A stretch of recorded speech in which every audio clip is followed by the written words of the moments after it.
Eh bien, tout le monde a été consterné par cette nouvelle. Concerné et consterné. Sur les emballages de Toblerone, bientôt le Cervin va disparaître. Oui, vous connaissez certainement l'expression « Adieu veau, vaches, cochons, couvés », originaire d'une fable de Jean de La Fontaine intitulée « La laitière et le pot au lait ». Dans cette fable, une fermière part vendre son lait au marché. En chemin, elle se met à rêver de l'argent qu'elle va gagner. Elle s'imagine qu'elle va pouvoir acheter des œufs qui vont lui permettre de faire une couvée qui lui permettra ensuite de vendre des poulets et d'acheter un cochon. Le cochon revendu, elle pourra acheter une vache et un veau. Mais sur le chemin, Perrette fait un faux pas. Elle laisse tomber son pot de lait. Contrairement à ce qu'elle espérait, elle ne pourra donc obtenir ni veau, ni vache, ni cochon ou couvée. D'où l'expression « Adieu, veau, vache, cochon, couvée » qui signifie la perte des illusions.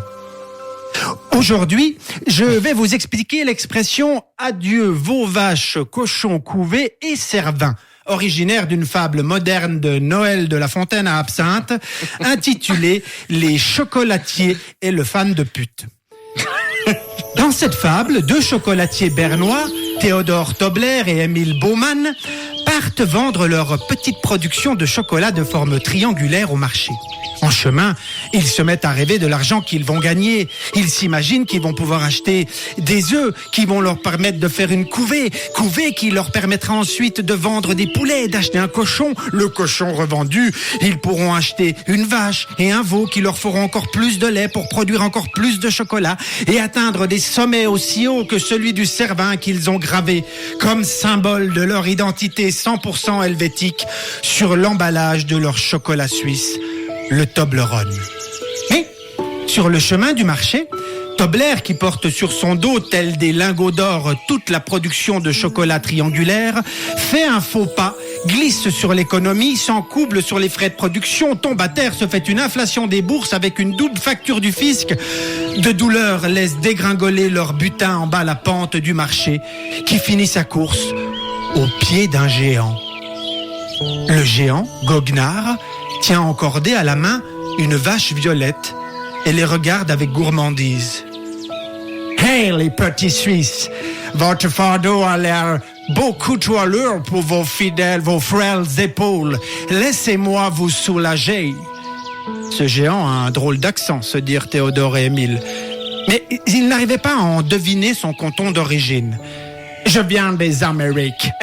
Je me présente, Dirk van de Put, directeur de l'entreprise Mondelez. »« Grazie, fils de pute, » dit poliment Émile.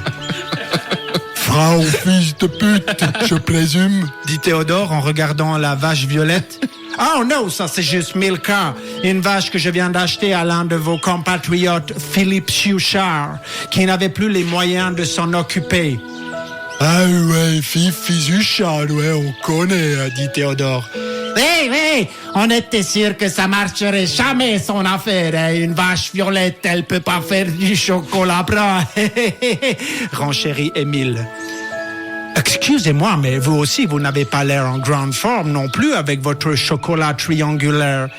Je suis justement en train d'aller brader Milka à Bratislava. Si vous voulez, je peux aussi vous sauver en vous rachetant votre chocolaterie et votre secret de fabrication. Deal? Et le géant leur tend la main. Théodore et Émile hésitent un peu à vendre toute leur production locale à ce géant inconnu et visiblement d'un canton très étranger. Ouais, je sais pas trop, hein. C'est dans quel canton, Bratislava? Oh non, ne vous inquiétez pas, ce n'est pas très très loin, juste après le fin fond du canton des Grisons. Ah oui, Bratislava, oui, c'est bien un nom grison, ça. Hein? Qu'est-ce que t'en penses, Émile? Hey, regarde dans quel état on est, Théodore. Il a raison, on n'a même plus les moyens de payer l'hôpital. Ok, on est d'accord. Tape dans ma main, fils de pute, dirent-ils en chœur.